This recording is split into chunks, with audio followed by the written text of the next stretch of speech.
Okay, let's dive right into this. Welcome to this explainer where we're basically embarking on a magnificent, almost cinematic journey straight into the past. We are traveling back 2 millennia to the legendary city of Poompuhar, which was the vibrant, pulsing heart of ancient Tamil civilization. Through the lens of classical Sangam literature, specifically drawing from some incredibly vivid historical passages, we're going to reconstruct a world of unimaginable wealth, highly sophisticated global trade, and really profound civic virtue. You see, this wasn't just some small coastal settlement. It was a sprawling, cosmopolitan metropolis that literally commanded the attention of the ancient world. So let's uncover the golden era of ancient Tamil trade together and see exactly what made this port city such an absolute marvel of human achievement. Here's our roadmap for today. We'll start with the macroeconomics, the sheer grandeur of Poompuhar and its role as a global epicenter of trade. Then we'll explore how this immense wealth was beautifully balanced by boundless hospitality and a strict adherence to Dharma.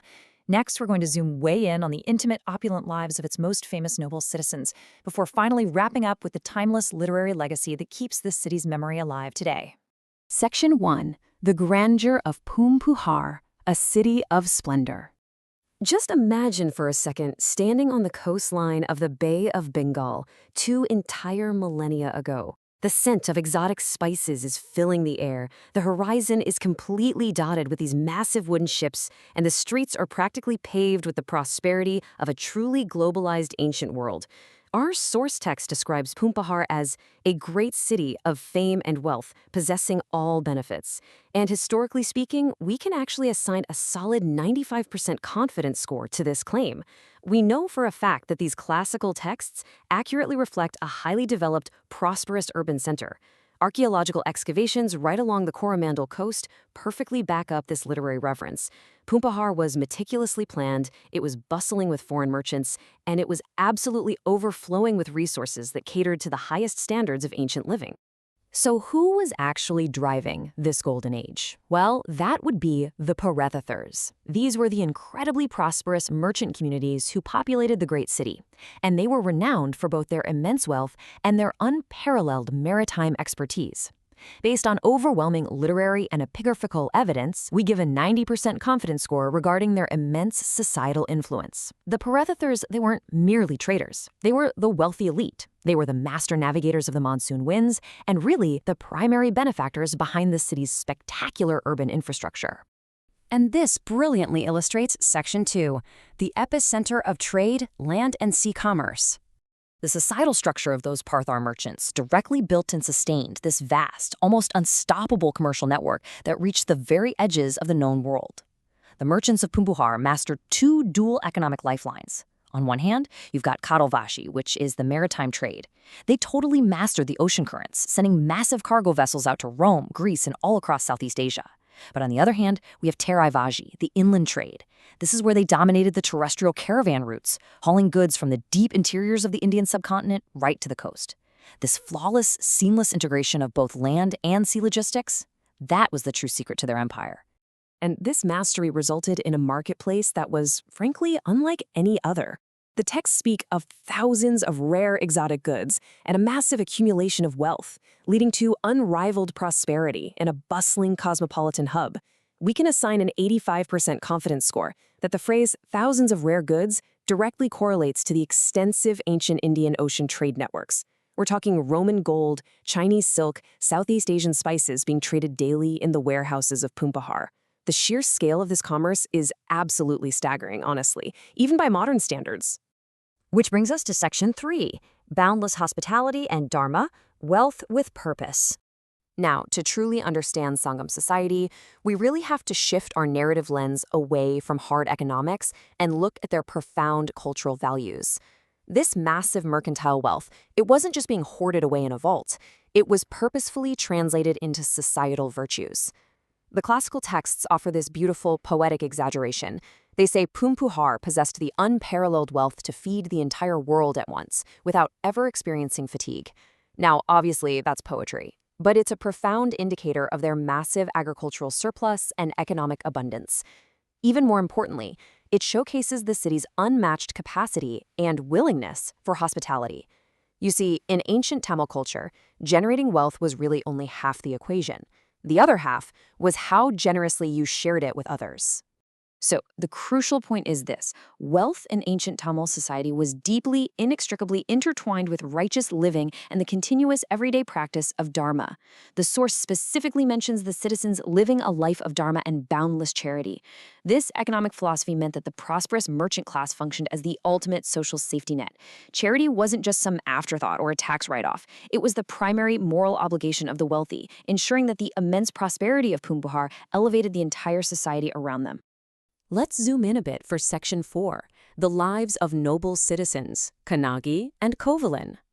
Now, we are going to anchor this epic historical landscape within the intimate human lives of two individuals who truly represented the absolute pinnacle of the society's wealth and virtue. Our source passage introduces us to Kannagi. She's described as radiant and steadfast, shining like the eternal pole star, known as Dhruva Natchatram. And standing beside her is Kovalan, her noble husband, sharing in the wealth and righteous charity passed down from their ancestors. We actually assign a 99% confidence score to the literary importance of this specific astronomical metaphor. Comparing Kannagi to the pole star isn't an accident. It's a deliberate, incredibly powerful choice by the ancient poets to characterize her unyielding virtue, her navigational fixedness in a moral sense, and her absolute unwavering loyalty. Now, what's really interesting here is the number 7.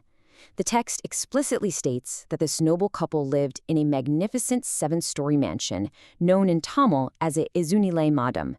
We can assign an 80% confidence score to the architectural reality of such multi-story buildings in ancient Tamil Nadu. Now, a towering 7-story skyscraper might seem a bit startling for antiquity, right?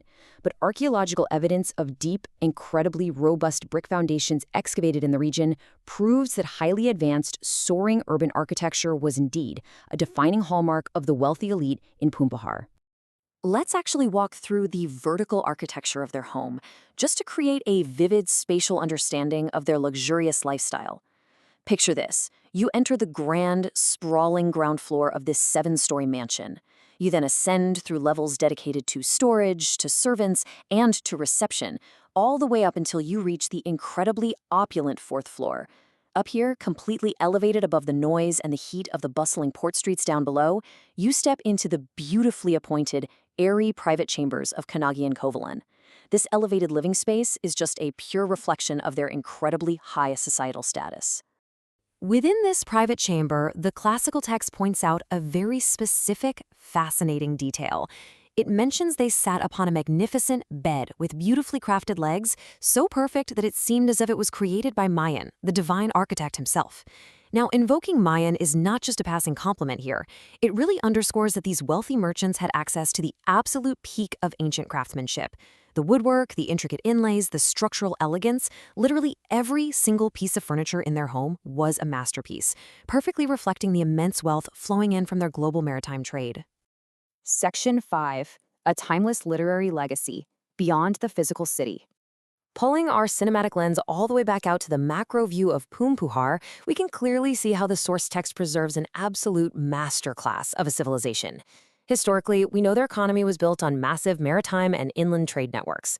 Societally, they maintained boundless hospitality and a very strict focus on dharma.